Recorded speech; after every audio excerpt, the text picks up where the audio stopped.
y mi idea de este día era a partir de varias consultas que había recibido, sobre todo fue por el cuadro que había que completar, que ese cuadro, no sé si se acuerdan que lo habíamos charlado en una clase así Meet que Sí. hicimos. Bueno, muchas dudas surgieron sobre el cuadro, sobre cómo completar ese cuadro. Yo voy a tratar de compartir ahora, a ver, la ventana esta del cuadro e ir charlando. No sé si ustedes díganme si no se ve. Si lo ven, No. a ver, una ventana, esta, ahí. Ahí lo van a empezar a ver. Me pone como que recién me uní. Ah, ahí está. Ahí Ahora sí. aparece. Bueno, este cuadro fue el que mayores dudas generó, digamos, cuando lo mandé a hacer, que en realidad no era de entrega obligatoria, pero siempre todo lo que vamos haciendo me lo podían mostrar para recibir alguna orientación. Y el cuadro se basa en una teoría fundamental, que es lo que presenta al inicio de su capítulo 6 Marta Marín, que es que para clasificar los textos, la forma, digamos, los criterios más importantes que hay que tener en cuenta son justamente el de secuencia o trama o función.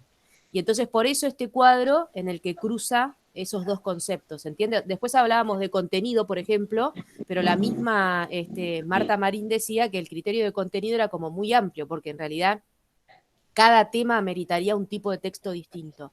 Entonces propone empezar a clasificar estos textos a partir este, de, eh, de cruzar estos dos criterios y de tener en cuenta qué características tienen que tener para meterlos en algún lado. Entonces, ¿qué pasa? Hay textos muy diversos. Por ejemplo, en uno de los cuadros leí, por ejemplo, publicidad puesto en función expresiva. Y, por ejemplo, era narrativa, ¿no? Que era una historia y era una publicidad que terminaba siendo expresiva. Entonces, no es que es incorrecto, pero ¿qué sucede? La publicidad tiene una función, es un tipo de texto que fundamentalmente lo que hace es intentar convencernos de que compremos un producto, que lo consumamos. Entonces, todo el lenguaje, las imágenes, la música, todo lo que sucede en una publicidad tiene una función fundamental que es apelativa. O sea, conseguir que el usuario consumidor cambie una actitud, consuma un producto, lo que sea. Y puede incluirse dentro de esa apelación, digamos, o de ese intento de convencer, funciones expresivas, o sea, otros discursos que apelan a eso, ¿no? Supongamos que tenemos que Un convencer discurso a alguien, político. ¿cómo? Un discurso político también, ¿o no? Un discurso político, por ejemplo, también hemos visto hasta políticos llorar, pero quiero decir, en un discurso político a veces se cuenta una historia, no sé si se acuerdan, Macri, por ejemplo, siempre había charlado con alguien y arrancaba exponiendo una idea a partir de un diálogo que supuestamente había tenido con alguien que le había dicho algo. Entonces, el diálogo ese podía ser real o ficticio, ¿no? Podía llegar a ser emotivo, pero era un recurso, en definitiva, para convencer a su electorado o a la gente que todavía no lo quería votar para que lo vote, ¿se entiende? Utilizaba un recurso de la narración, pero el fin último era apelativo o conativo, o sea, intenta convencer. Lo mismo sucedió, por ejemplo, con la función fática, que por ahí aparecieron ejemplos de función fática, y la función fática solo se podía cruzar con conversacional y dialogal, y se cruzaba en un intento en la comunicación por establecer un acuerdo acerca si se está dando la comunicación, o sea, me estás escuchando, me entendés lo que digo, o sea, te llega lo que te envío, pero tiene solo esa función, es como que el lenguaje solamente se focaliza en corroborar que la otra persona me está entendiendo, me está escuchando, lo que sea. Entonces es solo con dialogal o conversacional, fática, y sería eso, corroborar que el canal funciona, por ejemplo, un pequeño diálogo, una parte de un diálogo para corroborar que el canal funciona. Obra de teatro, a pesar de que puede llegar a tener diferentes características, siempre es literaria, ¿no? Fábula, por ejemplo, había leído una fábula, la ubicaron como narrativa apelativa. La fábula es un texto que fundamentalmente cuenta una historia, en los que al final suele aparecer una moraleja que tiene una intención apelativa, es decir, te dice, hay que ser bueno, hay que ser buen hijo, buen hermano, no sé, obedecer, lo que sea. Ahí sí es apelativa la fábula, pero mientras narra, digamos, mientras cuenta la historia de la liebre y la tortuga, es narrativo y es literario, ¿sí?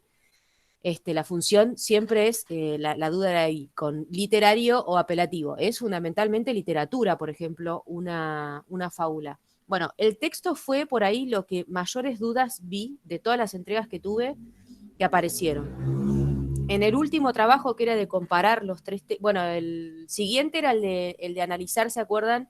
Todo lo que era para texto de Marta Marín, que ese también era un trabajo que era más bien consignas como dirigidas a que ustedes observen cómo la autora utilizaba ciertos recursos. Los trabajos que me enviaron estaban correctamente resueltos. En general, bueno, yo les preguntaba por ejemplo, cuándo usaba las cursivas, que se dieron cuenta que las usaba obviamente para diferenciar algún concepto del resto del texto. Aparecían los títulos también en cursiva, pero entendieron que me refería a las cursivas que estaban en el cuerpo del texto y eso es muy bueno. Bueno, la cursiva siempre es una forma de diferenciar, por ejemplo, si el concepto que estoy usando no es propio, lo estoy usando de otro autor, lo puedo escribir en cursiva. Si el concepto que estoy usando no me convence, o sea, es un nombre que todavía está en discusión, puedo usar cursiva. La cursiva siempre llama la atención sobre esa palabra, es decir, pasa algo acá. Puede ser que la persona que enuncia no inventó esta palabra, o puede ser que la persona que enuncia no está tan de acuerdo. Vieron que se hace hasta con la oralidad, ¿no? Que por ahí alguna expresión que se dice, no sé, supónganse, el diseño, y entonces hay una intensidad en la forma de nombrar que tal vez en la escritura se puede diferenciar a partir de esa cursiva. Las comillas más claramente se utilizan para justamente incluir en nuestro texto palabras de otros.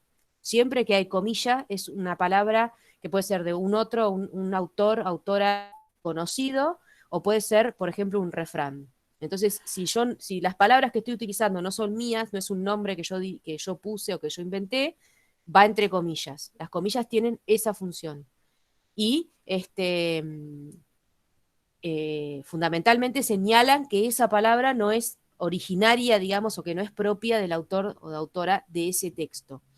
Después vimos, bueno, que en la cita textual todas reconocieron que cambia la letra y achica un poquito la sangría. Vieron que viene todo el texto así como en una, voy a buscar a ver un ejemplo, viene como ocupando todo el ancho del papel y de golpe se mete un poquito más adentro, hay una cita que puede llegar a aparecer entre comillas y después vuelve a la normalidad el texto.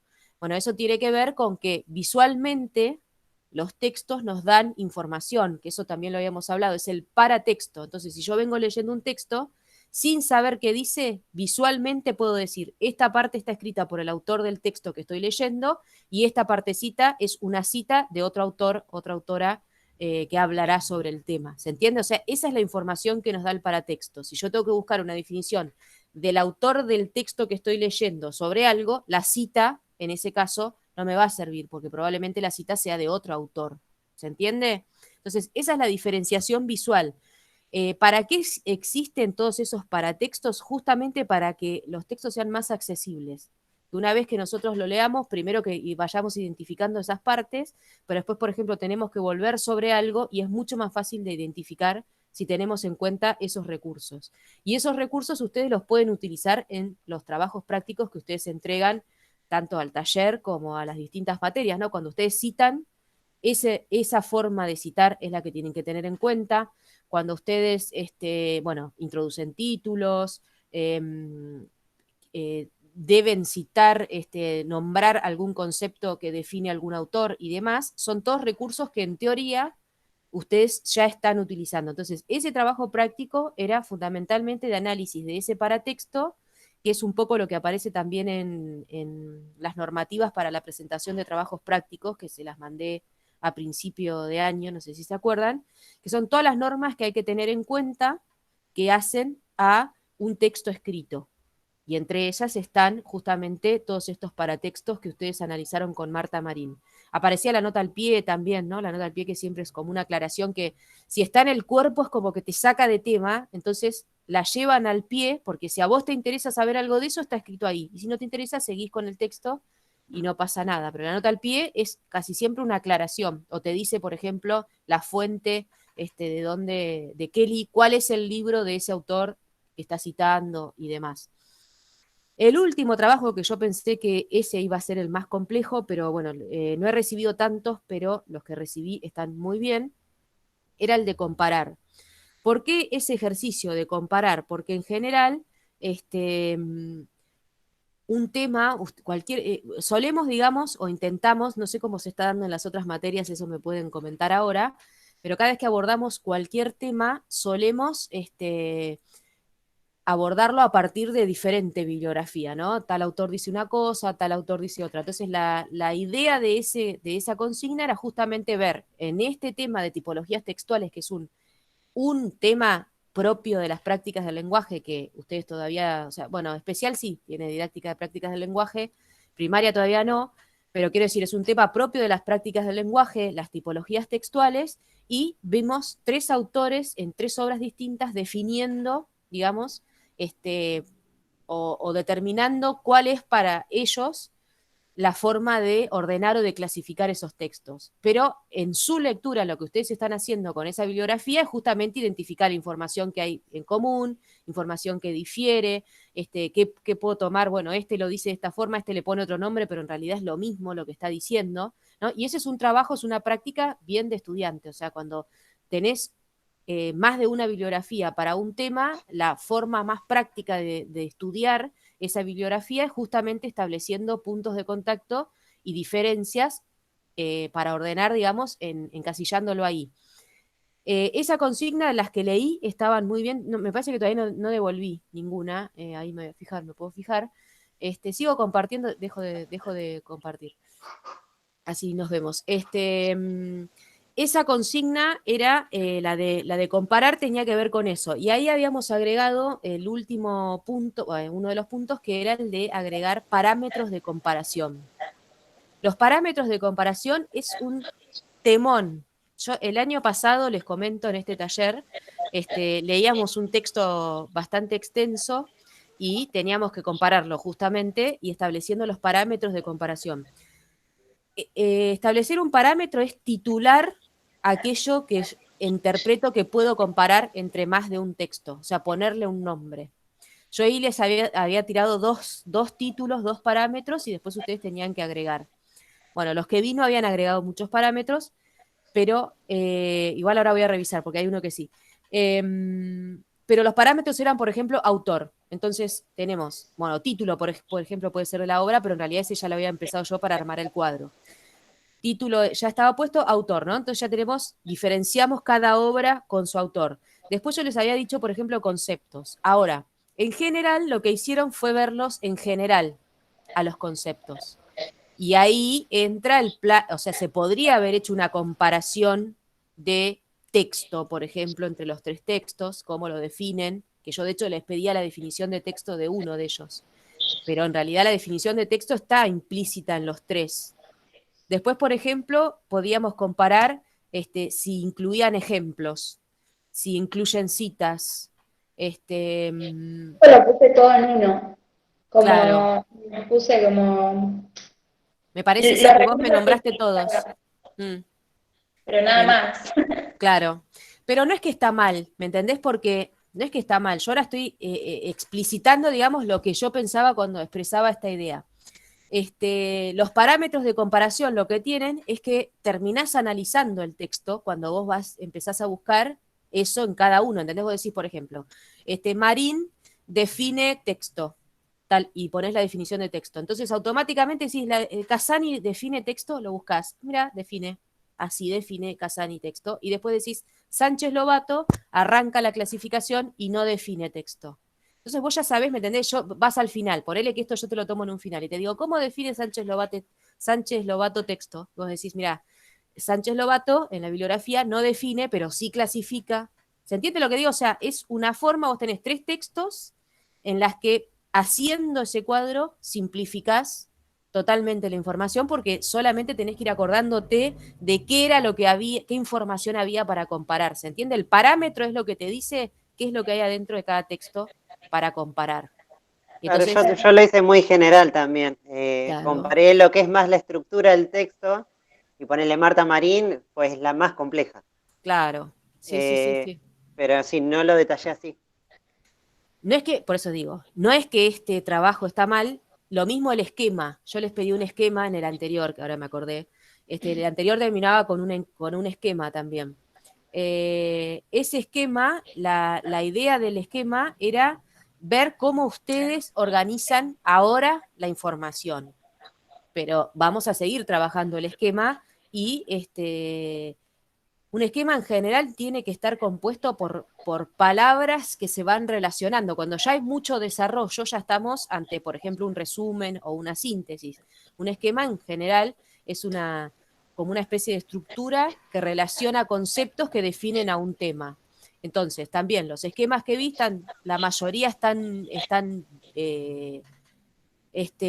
correctamente desarrollados, están completos, tienen toda la información que tienen que tener, pero tienen demasiado desarrollo. Se puede trabajar para que les queden esquemas más breves y que para ustedes tenga la misma información que estos, pero que no necesariamente tenga que estar toda escrita, sino que ustedes la hayan ordenado de determinada manera que aparezca. ¿Para qué les digo esto? ¿Por qué es importante el esquema? Porque, por ejemplo, para dar un final pueden entrar con un esquema.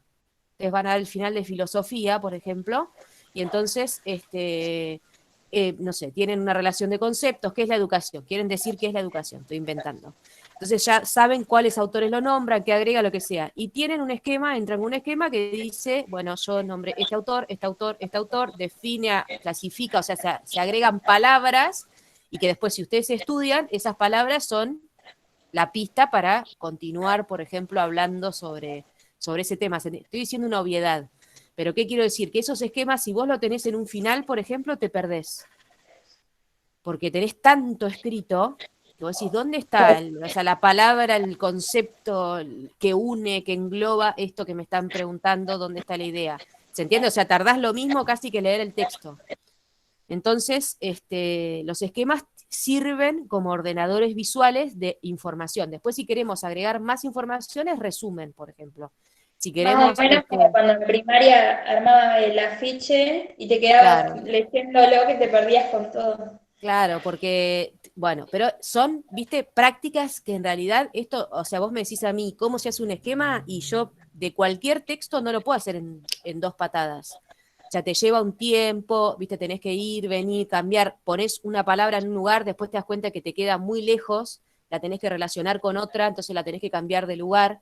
¿Se entiende? Es un trabajo, pero una vez que te queda, eso es un ordenador visual de información que vos tenés en tu mente, porque si leíste e hiciste el esquema, eso ya está hecho. Entonces, como que en esas fueron las consignas en donde observé mayores dificultades y donde recibí más consultas. En la de completar el cuadro, que bueno, era más o menos lo que les decía, y en esta de hacer un cuadro comparativo. Después, lo del esquema, todas las actividades las vamos a seguir, digamos, realizando en algunas otras consignas, pero les digo que esa es mi devolución. En el resto, digamos, análisis, lectura, extraer información lo hacen bien, pero por ahí fíjense que analicemos ahora qué es. Eh, bueno, el cuadro puede ser que sea muy complejo, mucha teoría lingüística, y si no participaron por ahí de la clase, era un tema complicado, completar el cuadro con tipos de textos de ejemplo de cada secuencia y trama, ¿no? Ahí. Pero después, por ejemplo, el de analizar, el de completar el cuadro, es una consigna, el cuadro comparativo, digamos, que tiene que ver justamente con eso, con analizar, leer, ir tomando notas, anotarte al lado del párrafo, ir sacando ¿se entiende? O sea, ir armando una estructura que te hace que terminaste de hacerlo y que tenés el texto, el tema estudiado.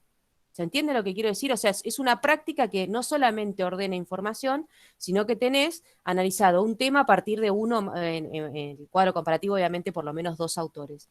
Y en el caso del esquema, el esquema es como para establecer también, como decía, una estructura visual de algo que es más macro y que por ahí tengo que establecer relaciones para ver por dónde va o dónde tengo que nombrar X cosa, pero que tiene que ver también con un estudio anterior en donde todo el relleno, digamos, de información de ese esquema lo tenemos estudiado, digamos, lo tenemos leído en la bibliografía. Pero son 2 técnicas, estrategias, tácticas, no sé qué nombre ponerle, porque técnicas es feo, que facilitan el estudio. Hacer cuadros, hacer esquemas. El resumen es digamos, hacer resúmenes tal vez es la técnica de estudio más utilizada, pero no siempre es útil un resumen. A veces un cuadro comparativo es mejor que tener los 3 textos resumidos. 3 textos resumidos puede que no veas las relaciones. En cambio, en un cuadro comparativo de 3 textos que tratan de lo mismo, las relaciones necesariamente se tienen que ver. Y si te dan 3 textos para ver un tema es porque quieren que veas cómo cada uno de esos textos aborda ese tema. Entonces hay que tenerlo, obviamente en este caso, ustedes distinguieron correctamente que el texto de cabecera era Marín y que los otros eran secundarios, claramente. Bueno, pero se entiende, aportan información el resto. Esto, por ejemplo, de las secuencias. ¿Qué secuencias quedaron predominantes? Narrativa, argumentativa, descriptiva y conversacional aparecen algunos. La instructiva no la nombran, aparece mencionada por ahí, por muy arriba, pero no la nombran.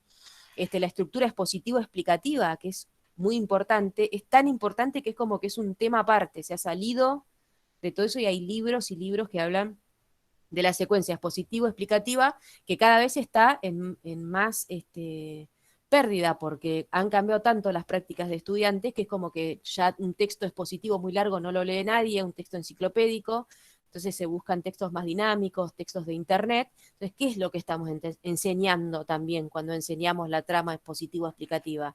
¿Es un saber que hoy es necesario o ya es un saber obsoleto?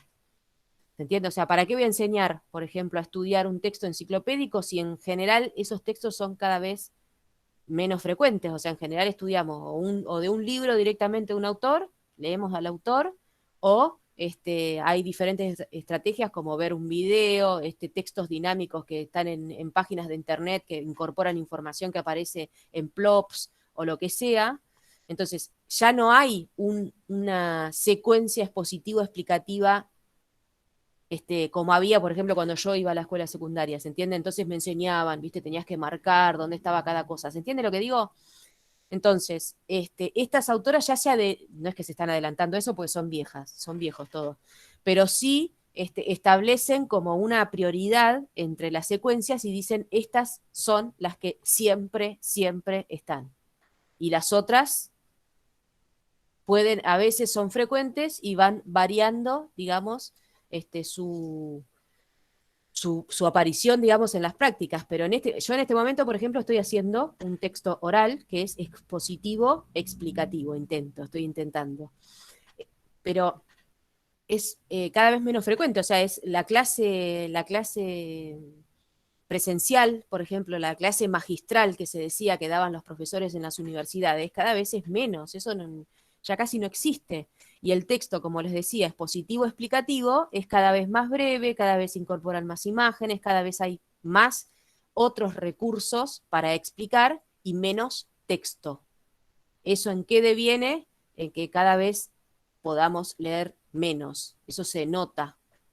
Se nota que las personas cada vez tenemos menos capacidad de lectura y de comprensión y de retener información con la lectura porque las prácticas de lectura son cada vez menos. Yo leo cada vez más, en realidad, pero leo cada vez más, pero son distintas las prácticas, ¿no? Leo de una pantalla, leo de la pantallita del celular, ¿se entiende? O sea, son prácticas diferentes. Entonces, por ejemplo, cuando estudiaba para la escuela, que abría el libro y tomaba apuntes y no sé qué, ahí estaba leyendo texto expositivo explicativo. Hoy en día, si me quiero informar de un tema, no voy solo a ese tipo de estructuras, ¿se entiende? Me veo un video en YouTube, busco, tal vez me leo, tal vez busco en Wikipedia algún artículo que me ubique en el tema, ¿se entiende? O sea, yo tampoco voy a la enciclopedia, por más ñoña que fui. O sea, ya, gracias a Dios, inventaron, para los ñoños del pasado, para las ñoñes del pasado, por suerte inventaron Internet, porque es el paraíso, pero antes yo iba a la biblioteca a buscar, ¿se entiende eso? Y en la biblioteca que había libros, que tenían artículos, que tenían una estructura, que era expositivo-explicativa. Entonces a mí en la escuela me decían, para vos sacar información de eso, tenés que hacer todo esto. Bien, ahora esos libros no son tan frecuentes en la escuela, ¿se entiende? O sea, enseñamos a través de videos, a través de imágenes, a través de textos más dinámicos, se dicen textos más creativos. Por eso es esto de que se prioriza, que la secuencia argumentativa constantemente intentamos a través del lenguaje modificar actitudes, acciones, pensamientos de otras personas vigentes. Siempre lo que más se hace es tratar de dominar a las personas, lamentablemente. Constantemente, o sea, la estructura argumentativa es constante. La narrativa, yo creo que pocas cosas nos gustan más en común a todas las personas que nos cuenten una historia. ¿A quién de ustedes no le gusta que le cuenten algo? O sea, ya es lo que me pasó, y ya estamos. ¿Qué? Salvo que la persona sea una pesada que siempre te cuenta historias plomo, nos encanta escuchar historias. ¿Por qué? Porque estamos, desde que existe el lenguaje, escuchamos contar historias y contamos historias. Entonces es una secuencia que nos resulta familiar, querible, y la vamos a seguir usando. Obviamente la secuencia conversacional, de dialogar con otra persona, persiste porque es constante, y entonces no es tan ilógica esa clasificación que le plantean estos autores, porque les plantean qué secuencias, las más frecuentes, las que están constantemente en uso. Esto que yo le decía, por ejemplo, secuencia instruccional. Ahora con esto de, por ejemplo, del coronavirus, va a volver la secuencia instruccional como tema, acuérdense. ¿Pero por qué? Porque hay que hacer una serie de pasos para conseguir un objetivo que es no contagiarse una enfermedad. Pero salvo que haya una necesidad concreta de eso, es una secuencia que no se usa. ¿Se entiende? O sea, cualquier persona que pueda leer, lee una receta y puede hacer más o menos lo que dice la receta. Pues no hay que tener demasiada complejidad o profundidad, digamos, en la lectura para comprender un texto instructivo. Entonces, no lo estudian prácticamente. Ahora, yo les comento esto. Primer año, primer ciclo de primaria, y bueno, pensemos primer ciclo de especial, la receta es el texto. ¿Por qué? Porque es una lista de palabras que pueden ser aisladas, que yo puedo enseñar de forma separada. Bueno, entonces la tipología tiene un valor más didáctico que de uso real que tiene en la sociedad el texto instructivo. ¿Se entiende? Entonces en la escuela usamos textos instructivos para alfabetizar, por ejemplo, para que el chico escriba huevo, bueno, huevo es re difícil, papa, no sé, palabras, como pone su nombre, escribe palabras aisladas en una lista y está aprendiendo a escribir a través de una receta. Ahora, ¿cuántas veces en su vida le va a ser de vital importancia saber escribir una receta? Pocas. Pero el tipo de texto tiene un valor didáctico ahí. O sea, se enseña receta porque yo a través de la receta puedo enseñar a escribir palabras cortas y a leer palabras cortas. Ahora, en la vida, bueno, se puede enseñar a leer, por ejemplo, un manual de instrucciones, pero es un contenido, se entiende que en sí mismo no tiene valor, salvo por el valor que tiene como para enseñar a leer y a escribir. Ahora, un texto argumentativo, nosotros podemos llegar a hacer cosas que no haríamos si hubiésemos entendido toda la conversación, solo por no haber captado, digamos, todos los recursos que otra persona pudo haber utilizado para convencernos de algo. O sea, obviamente que nos van a convencer y engañar igual, pero cuanto más herramientas tengamos que tienen que ver con eso, con los recursos de la persuasión, para distinguir qué es lo que está haciendo el otro o la otra para convencerme, más posibilidades tengo de responder de acuerdo a mi propia libertad y no a la manipulación de la otra persona. Bueno, entonces por eso es tan importante la secuencia argumentativa, porque esa secuencia es constante en nuestra vida. todo el tiempo las personas nos relacionamos, estamos negociando, transaccionando beneficios, cuestiones que si uno no entiende del todo lo que te puede llegar a estar diciendo a la otra persona, y capaz que nos estafan.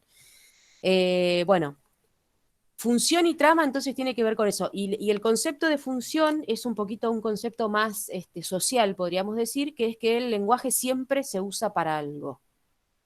Salvo en literatura, que es una forma de arte que la literatura, como siempre hago el chiste que Malena capaz que se acuerda, no sirve para nada. La literatura, ¿para qué sirve? Para nada en realidad. Sirve para divertirse, para compartir, pero no, ni cambias el mundo, ni no arreglas nada con la literatura. Es solamente para pasar un buen momento.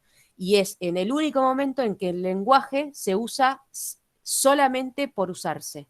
O sea, se usa el lenguaje en sí mismo para embellecer, para crear arte con palabras, pero no hay una necesidad puramente comunicativa como en el resto de las comunicaciones. Solo dentro de lo que es la literatura. No sé a qué iba con por qué me fui hablando de la literatura, chicas, ubíquenme, me perdí. No sé qué estaba queriendo decir, no las escucho. Las funciones. Ah, de las funciones del La lenguaje. Entonces, gracias. Entonces, solo la función literaria es la que no sirve en realidad para, o sea, no sirve, me escucha alguien de literatura, me mata, en realidad sirve para todo, el arte, la cultura es re importante en nuestra vida, pero quiero decir, no tiene una función, ¿me entendés? Que yo necesito que me contestes, que es para algo, es solamente para disfrutar. En el resto de las funciones, el lenguaje está usado por personas para conseguir algo en cada situación, o expresar un sentimiento, o informar sobre algo, o convencer a alguien de algo, o enseñar algo, ¿se entiende? Siempre el lenguaje se usa para algo, es un instrumento que tenemos para relacionarnos con las otras personas. Y entonces las funciones del lenguaje tienen que ver con eso. Por eso se estudia desde para qué se usa en cada situación el lenguaje y qué forma adquiere el lenguaje en esa situación. ¿Se entiende? Por eso es función y trama. Ahora, ¿se limita con función y trama la clasificación de los textos? Olvídate, no termina ahí. O sea, es una clasificación que, como les decía, hoy en día podríamos discutir si es necesario, pasa una moto por mi casa, si es necesario, por ejemplo, enseñar tanto expositivo explicativo, por lo que les decía hace un rato. Por ejemplo, esa sería una pregunta didáctica. ¿Voy a enseñar expositivo explicativo si ya no leen más este tipo de texto? Bueno, esas cuestiones tienen que ver con eso. Y por otro lado, al margen de lo que es la teoría lingüística de cómo tenemos que clasificar los textos, lo que vimos fueron algunas prácticas que tienen que ver con prácticas de estudiantes de cómo organizar la información que extraemos de los textos para que nos sea, digamos, más beneficioso el tiempo que le dedicamos a la lectura y demás. En general yo les digo, empiezo leyendo textos, subrayan, les hago subrayar ideas principales, titular párrafos, armar esto de comparar, o sea, todas estas prácticas que yo a ustedes les fui haciendo como macro, en general las voy haciendo paso a paso en el taller presencial, que tengo obviamente más tiempo porque están ahí en la clase, lo podemos hacer en el momento y hacemos una puesta en común. A algunas personas este trabajo les resulta una papa y lo pasan rapidísimo y es buenísimo porque en realidad lo tomamos como una práctica. Y hay otras personas que por ahí surgen dudas que hace o no lo han visto así en la escuela o hace mucho tiempo que lo vieron o nunca lo entendieron porque esta materia también es una materia complicada también en la escuela. Y entonces la idea es que refuercen ciertos contenidos que ustedes como futuras docentes también tienen que conocer. O sea, el taller está estructurado todo en base de contenidos de lingüística. Y en base a esos contenidos es que vamos haciendo las prácticas de estudiante. Es lo que estoy haciendo hasta ahora. Lo que les había comentado al principio era que por ahí articulábamos con otras materias, pero no sucedió. O sea, la única que pudimos articular es análisis del mundo contemporáneo con Ana Marchetti, que tampoco justo se enfermó ella y no pudimos avanzar. Pero porque no hemos, no me ha mandado el resto de los profes, pero no sé ustedes si han tenido la oportunidad de aplicar alguna de las prácticas del taller en alguna otra materia. Si me quieren contar que hablo como loro. A mí me pasa eso, me genera mucha duda, no tengo seguridad a la Con hora el de taller. sí, mucha Y en duda. las otras Tuvimos que, materias, No, tuvimos que hacer un cuadro, ¿te acordás? Para Martita Acosta, un cuadro sinóptico. ¿Sinóptico? Sí. Bueno, el cuadro sinóptico y cómo lo armaron. ¿Les dio alguna Eh, orientación? no, teníamos que sacar los temas más importantes del trabajo práctico que nos había dado. ¿Y por qué en un cuadro? Como para cerrar el trabajo práctico era. Ah, bueno. Discutiría la consigna. El cuadro sinóptico en general también es un cuadro de doble entrada en el que ahí sería un solo texto en el que vos vas ingresando información, digamos, por los dos lados. Hay una información que te dice arriba, que por ejemplo podría ser el nombre del texto o que vos pongas definiciones, lo que sea, y otra columna al costado en donde vas diciendo que es, ponele, no sé, primera conclusión, no sé, vas separando, digamos, la información que te quieres en el texto a partir de títulos. Lo mismo que expliqué con el comparativo se puede hacer con un solo texto y sería un cuadro sinóptico. Lo que pasa que también es, digamos, tiene que tener un porqué. Yo lo que digo con todas las consignas es que tienen que tener un porqué. ¿Para qué ese cuadro? ¿Para cerrar un trabajo práctico? ¿Para qué? ¿Qué cerraste con el cuadro? ¿Se entiende lo que digo? O sea, no es que estoy criticando, digo, eh, pasa todo el tiempo que muchas consignas es como que a veces no entendemos para qué es eso. Por ejemplo, ahora yo en el taller les digo, la síntesis la estamos haciendo porque practicamos técnicas de estudio, la síntesis es una forma de organizar la información y el taller tiene que ver con eso. Y a su vez es un tema del taller, o sea, es totalmente justificado un trabajo práctico de ese tipo. Ahora, en un texto, por ejemplo, que yo les hago leer solamente para conocer el autor, este, puede ser que solamente les diga, bueno, ¿cuál es la definición del autor sobre este tema? Todo lo otro que leíste puede que no sirva. ¿Vieron cuando les puse, por ejemplo, al principio? Que conteste un resumen, que conteste a la pregunta de cuáles son los criterios para clasificar los textos. ¿Por qué? Porque todo el texto de Marín tenía muchísima información, pero solo en algunas partes decía cuáles eran los criterios para organizar o para clasificar los textos, ¿entiendes? O sea, las consignas siempre tienen que ir a ese lugar. ¿Cuál era la respuesta? Bueno, considera muchos criterios, los que más le interesan son función y trama a Marín. ¿Se entiende? Pero hay consignas que son, o sea, se tiene que puntualizar. No es que yo critico para nada, estoy criticando el trabajo de una compañera ni nada, pero digo que muchas veces en otras áreas se dan esto, te piden una monografía, y vos decís, y después capaz que no es una monografía, es un informe lo que te están pidiendo, porque por ahí el nombre monografía, entonces me preguntan a mí, yo digo, mira, monografía tiene, te digo todo lo que tiene la monografía, y me dicen, no, no, no. Todo eso me dijo que no, que tengo que poner la información y nada más. Bueno, entonces es un informe. Y el cuadro sinóptico es un cuadro que, como lo dice el nombre, es un cuadro que sintetiza, organiza información sobre un tema en un cuadro. O sea, es como una forma de simplificar información. Yo te lo pondría en el medio, como para arrancar, haceme un cuadro a ver qué sacaste de este texto y después como final una conclusión. Pero tal vez era otro tipo de cuadro el que les pedía y yo estoy definiendo demasiado el sinóptico. Para que por ahí yo, Sí. capaz que era un mapa conceptual y yo te mandé sináptico también, ¿eh? Bueno. Sí, era una red conceptual. Sí, Claro, Bueno, ¿viste? Después sí, me comparativo, rescaté. cuadro comparativo por ahí. No sé si. sí. No, ella dice el que en uno creo que fue el aprendizaje, teníamos que poner como Claro, los conceptos más importantes, pero para que nos quede a nosotras, digamos. Yo claro. ponele, hice una red conceptual. Ah, sí, Claro. sí. Ahora que me... Bien. Bueno, todo eso, red conceptual, mapa conceptual, esquema, cuadro, todo eso se enseña. Lo que pasa es que, o sea, lleva tiempo, obviamente. Pero a mí me parece que de todas las técnicas de estudio, las más importantes son justamente la de los cuadros para sintetizar, el resumen o síntesis, que la diferencia en realidad hoy en día se toman como sinónimos y está bien, hay una pequeña diferencia, que es que el resumen se hace con todas palabras del texto y la síntesis se hace con palabras del texto, pero con relaciones que puede establecer el lector de la síntesis, digamos, con palabras nuestras. Vieron que a veces yo les pongo, escribí con tus palabras y palabras de la autora. Entonces, la síntesis incluye eso, y después los mapas conceptuales y las redes conceptuales, que ya son, esto es lo que les decía, mapa o red conceptual a un final pueden llevar. Por ejemplo, ese tipo de esquema pueden entrar en un final y tenerlo porque va a haber conceptos que ustedes tienen que ampliar, definir, diversificar y demás mientras dan el oral.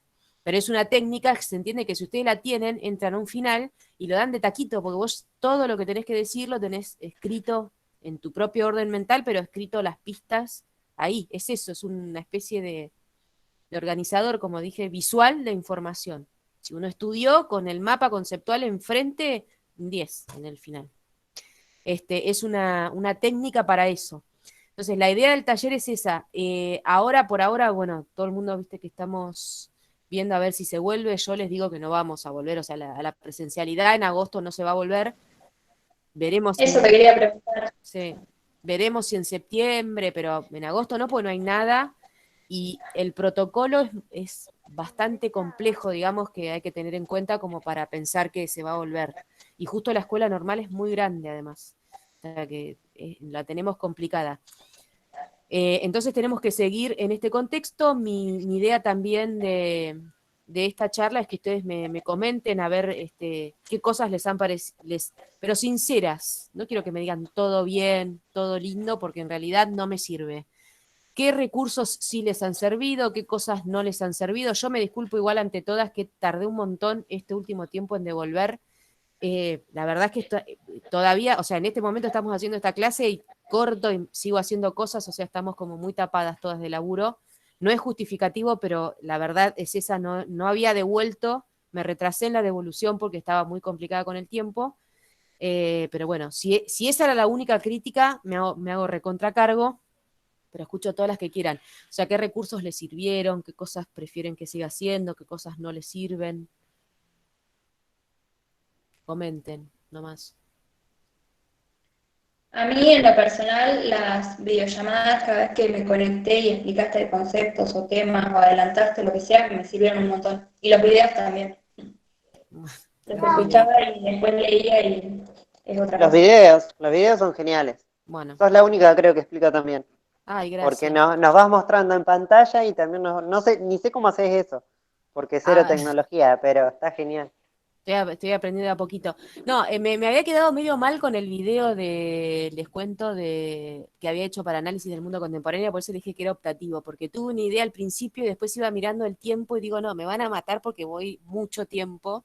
Entonces como que me quise apurar, ya le dije a Ana Marchetti, no sé si se captó la idea de esa, ustedes ya iban a trabajar, me fui de tema, pero ya volvemos.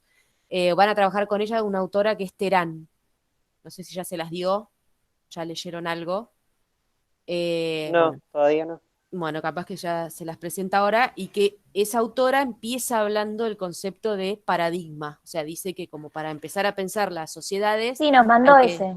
Ah, lo tienen. Es Ah, un lo de libro. Paradigma sí, pensé que lo habías mandado vos, Caro. Lo de Paradigma sí. No, Justo no, no, recién me Mirá que llegó yo lo un mail mandaba. de ella, Ah, bueno. así que Ah, habrá entonces mandado algo. habrá empezado a corregir entonces. Pero subió de filosofía, no subió de... Sí, pero me parece Claro. que lo tomaban por filosofía el texto y era relacionado con análisis, no sé cómo me dijo que iba a ser. Era Terán, y no me acuerdo cómo se llama Era Análisis del Mundo Contemporáneo, creo que se llama el libro, algo así.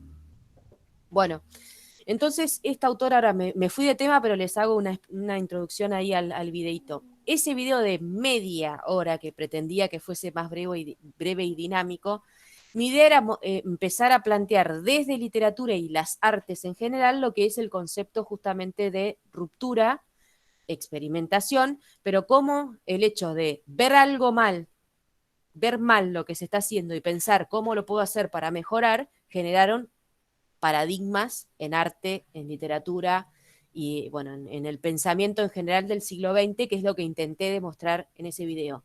Les hablaba primero de las vanguardias, porque es como donde más se percibe, digamos, la idea de ruptura, porque justamente las vanguardias rompieron, pero por ahí después les mencionaba otros conceptos en donde, digamos, lo que se ve es el cambio de la forma de ver ese tema a partir de ese momento. Y en cuanto a la literatura, un montón de obras literarias que en realidad eran como una especie de recomendación, que no pretendo que lean todas, ni la mitad, ni 10, ni 5, pero sí que las tengan en cuenta porque todas las obras que nombré en ese video son todas obras paradigmáticas de la literatura, o sea, realmente esas obras representan la época en la que se escribieron en algún punto. Me pasó, por ejemplo, no sé si lo vieron al video, pero en los 50, que nombré El Señor de los Anillos, que es fantasía, épica, medieval, un montón de cosas. Después está William Burroughs, que es un autor que me encanta, o sea, me gusta esa literatura, que es de la década Beat, que eran estos tipos que como que empiezan a experimentar con diferentes sustancias, pero que escriben locuras, son libros que son una locura de leer. Bueno, William Burroughs escribe en los 50. Y aparece toda la ciencia ficción de Isaac Asimov y de Ray Bradbury, que es toda la ciencia ficción que leemos ahora en secundaria, digamos que, bueno, Yo Robot, por ejemplo, una película que no es tan vieja, con Will Smith, es una novela que se escribió en el 50 Isaac Asimov.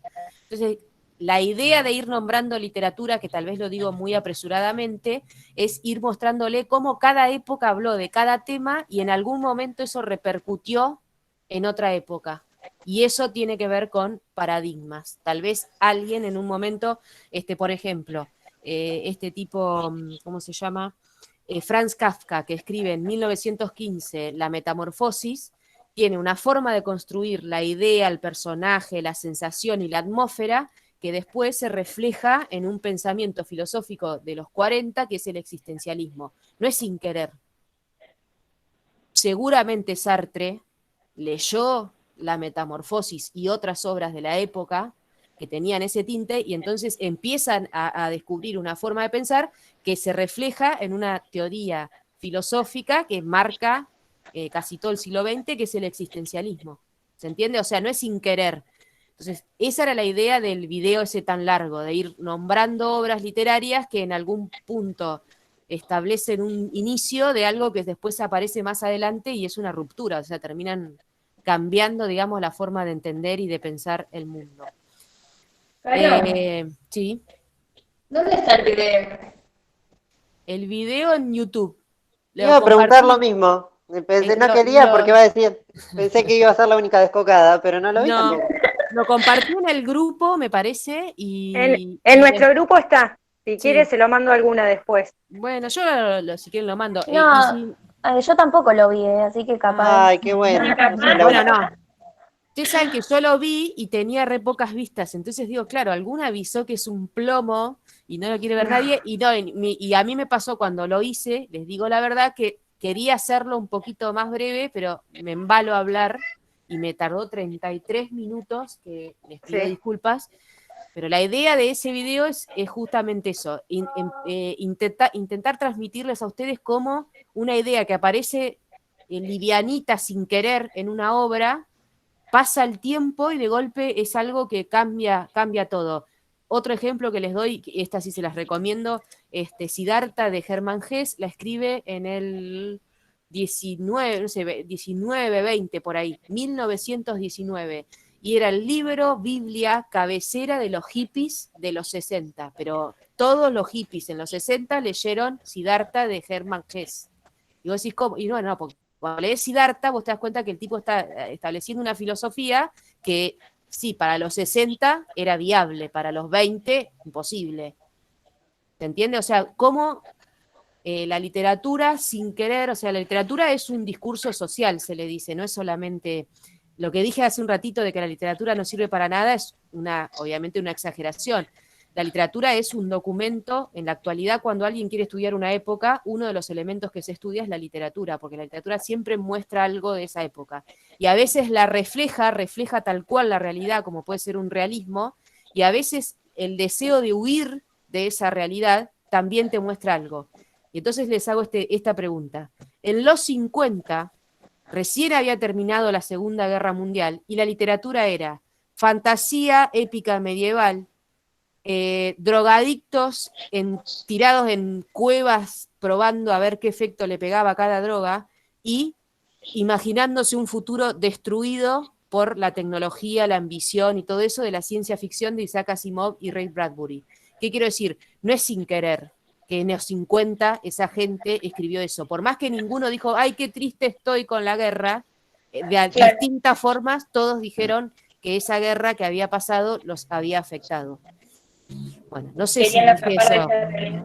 No sé si dije eso en el video, pero es lo que intenté expresar. O sea, es lo que intenté hacer cuando fui nombrando obras año por año. Bueno, les digo, pues un plomo el video, yo ya lo intenté ver y es muy largo y charlo mucho. Pero bueno, van viendo imágenes y capaz que algo de lo que aparece ahí ya leyeron y me comentan. La idea con Ana ahora, ya se los comento, capaz que ya lo vieron, es trabajar también con un documental que se llama Comprar, Tirar, Comprar, Acá que estoy viendo que subió, sí, ya la clase, Ana, todo sobre paradigmas para mañana. Bueno, yo ya hoy le comenté que me gustaría recomendarles ese documental que después, bueno, por ahí lo charlan con ella, Comprar, Tirar, Comprar, que se trata de la obsolescencia programada, de cómo el capitalismo y el consumismo generaron una forma de producir en la que las cosas se rompen para que vos tengas que volver a comprarte otra o le agregan detalles a las cosas para que tengas la necesidad de comprarte lo nuevo y eso genera, bueno, tiene un montón de consecuencias, no solamente con la ecología, sino también con la economía. Pero también en ese documental está bueno porque va planteando formas de ver, o sea, al principio, por ejemplo, los tipos se esforzaban por crear lamparitas que duraran para toda la vida. De hecho, hay un lugar en donde le cantan el feliz cumpleaños todos los años a una lamparita a los yanquis, que hacen esas cosas, porque tiene casi 100 años la lamparita. Y después se dieron cuenta, un momento, dijo alguien, si duran 100 años, nadie más nos va a comprar. E hicieron leyes para que la gente tuviera que producir lamparitas que duren menos, porque si no se les cae. Bueno, eso es un paradigma. ¿Cuál es el paradigma ahí? No importa nada, hay que hacer que la gente compre. ¿Se entiende? Es el capitalismo como idea hacia frente. Bueno, Hoy justo vi un meme que era ¿cuál? una taza, decía, si Apple vendiera tazas, y era una taza y la manija venía aparte como para conectarla. Claro. Y bueno, Y es habla más o así. menos del tema. Bueno, todo eso está, a mí me súper interesa, yo les voy a ser muy sincera, lo que más leo en mi vida es teoría así de lectura del mundo, me encanta esa parte, digamos. Leo literatura, pero leo más que nada teorías, ¿no? De filosofía, pero también así de ciencia política, de economía, todo eso que te explican, te enseñan, digamos, a leer el mundo en algún punto.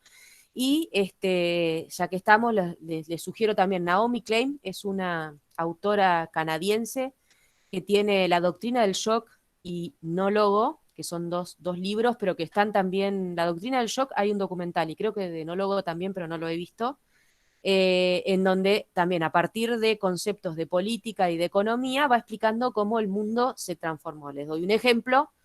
En No Logo explica el caso de Tommy Hilfiger, la marca esa la conocen, Tommy, la marca Tommy Hilfiger, bueno, que ya no produce, Tommy, es una, a ver si la encuentro para, ya no produce más productos, sino que simplemente hay fabricantes que les dicen a ellos, mira, hice bolsos, hice suéteres, hice esta, a ver si la puedo compartir, produzco tal cosa y si está de acuerdo con su política, digamos, ay, no, esta no es. Me confundí de página. A ver, dejar de presentar. Si está de acuerdo con la calidad de su producto y demás, Tommy le pone la marca y lo vende como si lo hubiesen producido ellos. Y entonces esta Naomi Klein dice, están trabajadores tercerizados que no saben ni para quién producen las cosas, o sea, producen camperas, bolsos, cosas que no saben para quién son. Las marcas que ya no se preocupan por producir, lo único que se preocupan es por vender. Y ahí en el medio estamos las personas que somos los que en realidad pagamos toda esa diferencia de costos, ¿no? Tanto las personas que los tienen que, pensemos en las fábricas estas en donde explotan, ahí voy a mostrar esto, Tommy, donde explotan trabajadores y demás en el mundo, bueno, que son cómplices de todas estas marcas que, viste, por un lado te publican a favor de, no sé, del no explotar niños y por otro lado ahí lo están viendo, esa marca. No sé si se ve, estoy compartiendo la pantalla. Sí, se ve. Ahí sí se ve. Bueno, a ver, este loguito de Tommy, ninguna de estas cosas las produjeron ellos, sino que ellos venden, o sea, como que alquilan su nombre y venden productos, no sé cómo explicarlo. Bueno, Ah, ese es el eso famoso bolsito que anduvieron todos de moda. todo Que el el bolsito. mundo, bueno, pero ¿me entendés que estas marcas, lo mismo pasa, ponele con, no sé, con marcas que súper famosas del mundo que hacen todas lo mismo, ¿eh?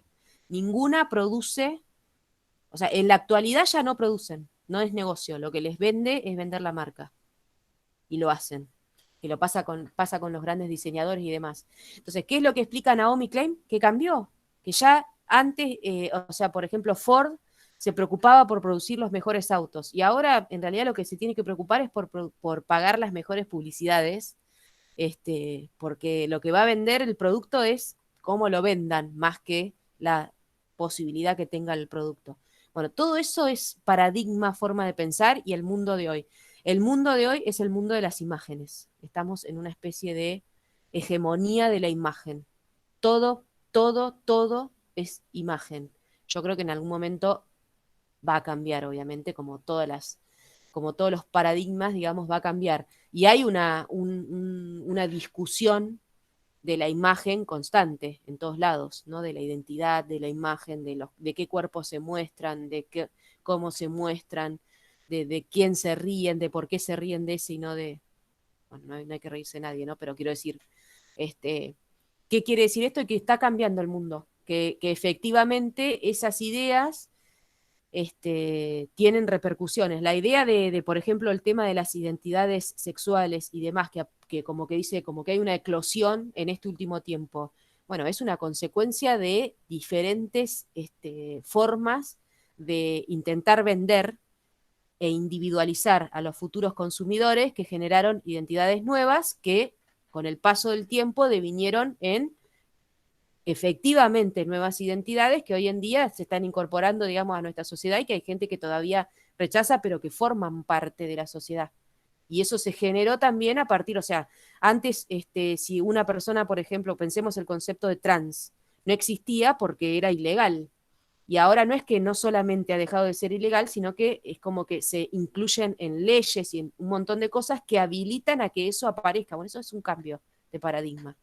Si vos antes por vestirte del sexo opuesto ibas presa y ahora no solamente eso, sino que hay leyes que favorecen tu desempeño en la sociedad y tenés derechos que te garantizan actuar en sociedad, entonces quiere decir que algo cambió.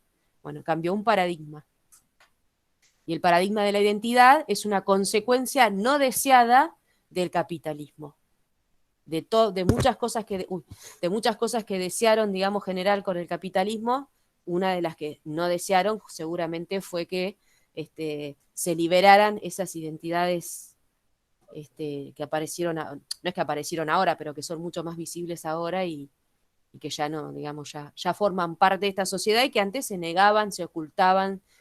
O sea, ¿dónde iba? Esto lo van a ver también con Marchetti. ¿A dónde iba? Toda esa gente iban a manicomios, a hospitales, a eso. Existían antes, pero había otra mirada. Cambia el paradigma, esas personas se aceptan como personas parte de la sociedad, empiezan a tener derecho, entonces cambió el paradigma. Porque si antes iba preso y ahora tenés derecho, Sí, igual que como las personas con discapacidad. totalmente. Antes había cotolengos, que era, vos tenías una familia, nacía alguien con alguna discapacidad que podía ser, o sea, lamentablemente si era visible, al horno. Si se te notaba la discapacidad, al horno. Y te encerraban en hospitales, Sí, eras la ya vergüenza de la familia. Acá hubo, los mira, mataban también. Betty también. ya nos quiso hacer un trabajo. Ponían en los circos. Sí, bueno, eran los freak show, ¿no? Acá en Chascomús el año pasado les cuento, una escuela secundaria hicieron un libro de historias de terror y uno de los chicos contaban que había un hospital abandonado, que yo me contaba la profe. Entonces me dice, ¿puedes creer, Cato? Me dice que era un hospital, hay cadenas, chicas me contaron, y camas, y hay fotos. Era una especie de cotolengo que había acá en Chascomús. Cotolengo era el nombre que se le decía, que era esto. En la entrada de Chascomús había maestras, y camas con cadenas que ataban a los chicos, o sea, era ese lugar depositario de personas con discapacidad que las familias no querían tener en su casa y los dejaban ahí. Y bueno, el mundo cambió, por suerte. ¿no? En muchos sentidos mejora, cada vez somos más capaces de aceptar que somos todas las personas diferentes. Bueno, esos son paradigmas. Es muy difícil, o sea, no hay que pensarlo en un momento concreto. Es agarrar un tema y ver cómo fue pasando en el tiempo y probablemente los cambios que veamos en ese tema tienen que ver con que en esos momentos se fueron produciendo en el mundo o en el lugar cambios de paradigma. Entonces esa es la idea. Y mi idea de incorporar esto de la literatura o el cine a la comprensión de un tema es por lo que les decía hace un rato, que ya no estudiamos más de enciclopedia. Ahora entendemos que para entender un tema hay muchas otras fuentes que nos pueden brindar distinta información y que se construye más completo y más complejo el tema cuando lo hacemos de esa forma que cuando solo nos limitamos a una o dos teorías sobre lo mismo. ¿Sí? O sea, la idea de esa recomendación es esa. Igualmente, esperen a la clase con Ana Marchetti, que ella las va a orientar, digamos, en lo que es lo teórico, y después seguimos charlando de ese tema. Pero la idea, digamos, de ese video, voy a dejar de presentar a Tommy porque al final me convierto en lo que no quiero ser, estoy promocionando una marca. La idea de unirnos en ese taller era esa. Yo le dije a Ana, mira, vos presenta la teoría y yo puedo presentar la forma de verlo en dos tipos en dos campos, digamos, diferentes. ¿Alguna otra comentario para el taller, algo? Ya me quedo que Yo tengo una consulta. Sí, decime. ¿No te acordás si te habían llegado mis trabajos? Porque uno me lo contestaste, que lo Sí. recibiste, pero anteriormente te mandé otro y no me lo contestaste. Capaz Ay, que y no, lo no debo sé si te habrá tener, llegado. ahora me fijo. Me No, yo parece por que me las habías dudas, porque mandado uno por mail, ¿puede ser? los dos te Directamente mandé al por mail. mail. Ah, bueno, entonces me lo debo tener en el mail y paso toda una carpeta del Tleo, pero ahora me fijo, capaz que me ha quedado en la carpeta de entrada y no lo he visto. Y te paso a una Bueno. carpeta del taller de ustedes. Capaz que se me pasó ese. Me Sí, falta. te los mando por mail porque no te los puedo mandar por el campus. Bueno, no hay problema, no hay problema. Yo por eso les había dado siempre la opción del mail. Lo que les decía al principio, que estoy media, no sé si te contesté, estoy media retrasada, ya no pasa de esta semana, obviamente no, ya les respondo todo. Todo lo que les he devuelto de los trabajos, eh, tengan en cuenta que todas las personas que entregan en fecha, en tiempo y forma, por supuesto que lo tengo registrado. Todas las personas que además es correcta la entrega, o sea que no hay una devolución de rehacer y demás, también lo tengo registrado. Obviamente que si hay algo que rehacer, no es que resta, pero quiero decir, vivimos en este mundo, entonces tenemos que establecer estas cuestiones. Y después hay un montón de gente que no me ha mandado muy poco o nada, nunca, y que yo digo lo mismo, o sea, pueden tener la carpeta completa. El tema es que cuando vos no envías nada y te retrasás, después ya no hay tiempo para corregir, ni para preguntar, ni para nada. Pero bueno, no, eso lo maneja, digamos, cada persona. No es el caso de ninguna de las que están acá presentes, No, pero yo era por eso, porque como uno me había puesto recibido y el otro no, digo, capaz que no te no, llegó o los algo. vi en el mail y nada, no te he devuelto entonces y llego ahora en breve, lo leo y te devuelvo, pero sí, los tengo en el mail y capaz que me ha llegado y no lo pasé, no lo cambié de carpeta, te lo digo, porque Sí, no hay apuro igual, era para que sepas nomás. no, está perfecto. No, siempre que tengan algún manden o algo y duden, preferible preguntar y me lo mandás de vuelta y no quedarte, viste, que decís, te lo mandé y yo capaz que no lo recibí o lo eliminé, no sé qué, y vos te quedás tranquila y en realidad nunca lo tuve, ya ha pasado. Entonces, ante la duda, si dudan si me llegó, me preguntan, yo digo sí, no me cuesta nada fijarme. Sí, Yo creo Caro, que tiene pregunta. cuadro. No, habla. No, dale, dale. cualquiera de las dos, anímense. Estás Jessica Manzoni, Bueno, yo, tenés el micrófono. dale, yo. Sí. La pregunta es si nos vas a hacer alguna devolución del cuatrimestre. La idea es esa, mirá, tengo que pasar esto en limpio, todas las entregas, las devoluciones que les he hecho yo, pero bueno, la idea de este ratito era esto, decirles esto, que lo que han entregado, o sea, lo vienen entregando bien, en general son las mismas personas que están al día y no tienen, o sea, son las que menos dificultades he encontrado en la resolución de los trabajos. Por ahí hay otras personas que están un poquito más atrasadas y sí he devuelto con algunas correcciones, pero justo en el caso de ustedes vienen bien, digamos. Eh, y el taller es un espacio en el que, esto que decía, ¿no? Obviamente tengo en cuenta la resolución correcta de una consigna y demás, pero fundamentalmente es la participación, el hacer, eso. O sea, lo que más se valora, el hecho de que ustedes vayan respondiendo, para mí ya es muchísimo. El hecho de que se prendan a esta charla se valora y lo considero. El hecho de que vayan leyendo en tiempo a medida que voy subiendo, a pesar de que yo me retraso, ustedes van más al día que yo, lo valoro. O sea, son todos aspectos que los tengo en cuenta, los puedo tener en cuenta para todas. Lo que pasa es que sí tengo que hacer una diferenciación con las entregas, con la corrección y demás, porque, bueno, de alguna forma se evalúa.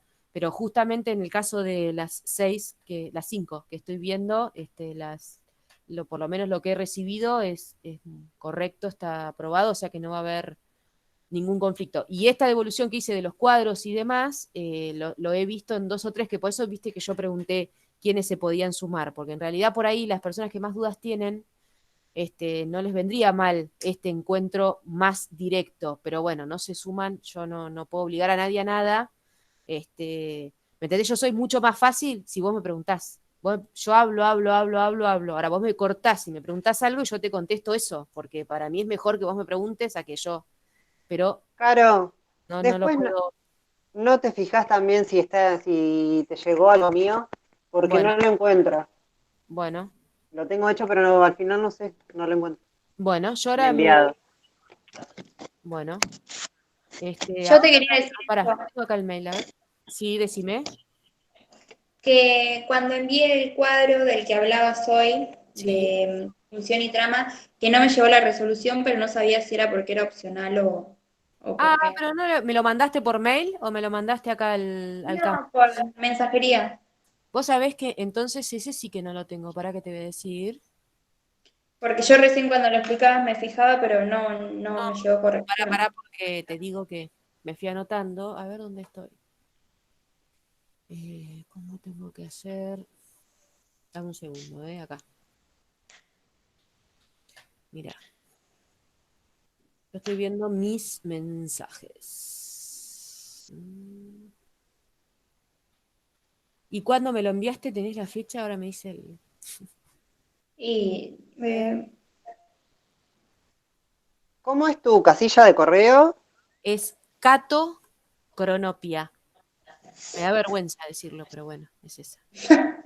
No, yo para ver si te lo mandé por Gmail, porque A ver si es no lo estoy acá. encontrando. y el último, ¿sabes por dónde lo puse? Por responder actividad. No sé si aparece en mensajería interna o... Ah, capaz que hice eso yo. Ay, qué Para, tarada. Acá Porque bajé. si no te salta el porcentaje en 11 y te queda... claro. Ya me estoy asustando porque sé que lo tengo hecho. Claro.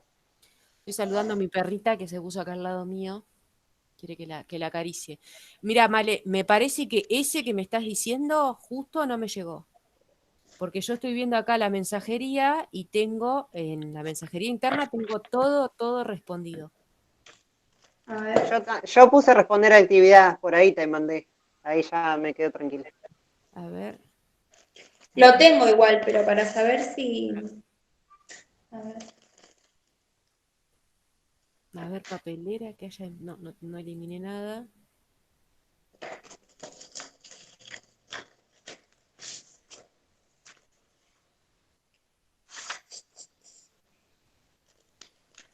No.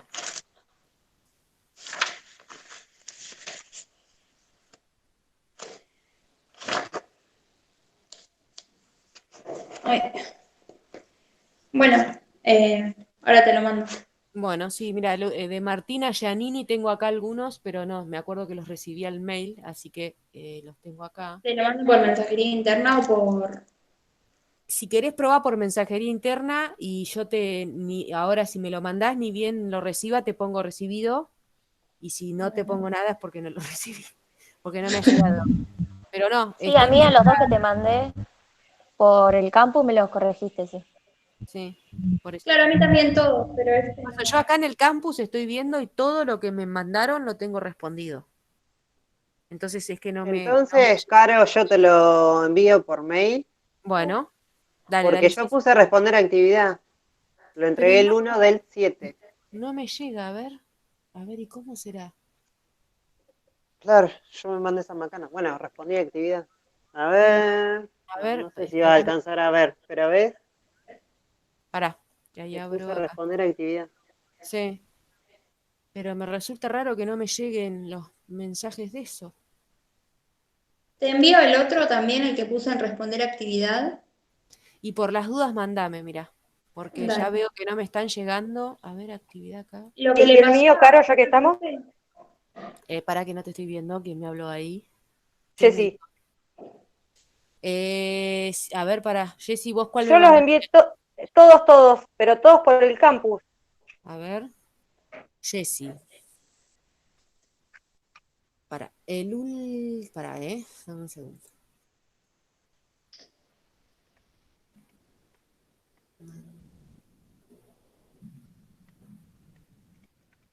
El último que tengo tuyo, ya veo que no te contesté. Sí. A ver. No, ¿ves? Lo último que tengo tuyo es de la consigna 5, el 10 del 6. Manzoni. Ah, Ya, eh, Ahí me llegó Tiziana, el y último ahí que te lo mandé. me acaba de llegar. Y de Manzoni, lo último que tengo es eso. Viste, eso tiene la plataforma. El otro día le pasó a otra profe también. La que Ese, está re por ahí, complicada es la de didáctica general, Martita. claro, sí, porque tenía la mensajería llena, ¿no pasará lo mismo, no? no, porque Marta sí, me llamó, pero yo ahí se lo amplié. Ah, No, porque Eh, directamente a ustedes no se los deja enviar cuando claro. tienen eso. Pero me ¿te llama la atención, llegaron? ¿eh? No te, me faltan, o sea, ya te digo, de Manzoni el último, el 10 del 6 mensaje. Claro, yo ahí te mandé los dos en uno. Bueno, listo, listo. Igual Eh, cualquier cosa, si no te llegan, los tengo, te los vuelvo a enviar por mail o por otro lado. sí, sí, Así que, igualmente, yo sé que van al día porque me van preguntando, me van sí. enviando. Y bueno, yo los trabajos igualmente los voy viendo, por ejemplo, el último, el del cuadro comparativo que me habían mandado 2 o 3 vi, no los contesté, no contesté esos mensajes, pero ya los vi, digamos. Por eso, porque quería responderles a cómo los habían hecho. Me faltaban entonces varios leer, que no he visto. Pero bueno, sí, los voy, a medida que los van llegando, lo que pasa que, por ejemplo, los miro a veces con el celular y con el celular no puedo contestar, ya me recuesta contestar en el campus. Digo, porque por ahí hay gente que está solo con el celular, pero me cuesta contestar desde el celu al campus, me tengo que sentar acá y me hago recontra cargo que me súper atrasé en responder. Pero bueno, ahora me fijo en el mail y cualquier cosa yo ahora tengo que pasar así en limpio que tengo o sea, yo ya tengo un registro acá, pero voy a fijarme a ver si me ha pasado alguno de estos y les digo, si me falta algún trabajo de alguien, lo paso, y si no, según mis anotaciones están completas, justo las personas que estamos participando acá. Porque bueno, de hecho el cuadro, ¿te acordás que era como el cuadro de completar con ejemplos de textos? Lo habíamos hecho en clase y todo, pero había quedado como medio, o sea, lo tenían que mandar todo, pero era medio optativo, lo podían hacer o tenerlo directamente en la carpeta. Por eso te digo, por que- eso no me llamó la atención que no me respondiste, claro. pero No, igual me reatrasé, Malena, me atrasé con todo el mundo. no hay Bueno, chicas, problema. no sé si tienen alguna otra consulta, pregunta, comentario. Yo no, era Este, esa. bueno. No, yo iba a Perdóname, preguntarte Martina, también lo de, ya me acordaba de vos, pero tengo que pasar al mail. Sí, acá yo iba a tengo. preguntar solamente lo de análisis, pero bueno, ya también ahí vi que, a ver Bueno. cómo quedaba, cómo iba quedando. Claro, yo no subí nada, lo del el video ni nada a análisis porque entendía que Ana tenía que empezar con la bibliografía, pero bueno, justo ella se retrasó por salud, entonces yo no soy especialista, viste, en temas de sociales, no me quiero meter, bueno, yo soy de literatura. Leí el texto, obviamente, que les había dicho tenía que leer para ir a la par de ustedes, pero no me daba para ponerme a explicar. Por eso yo interpreté el concepto e hice una explicación humilde desde mi lugar de lo que interpreté desde ahí.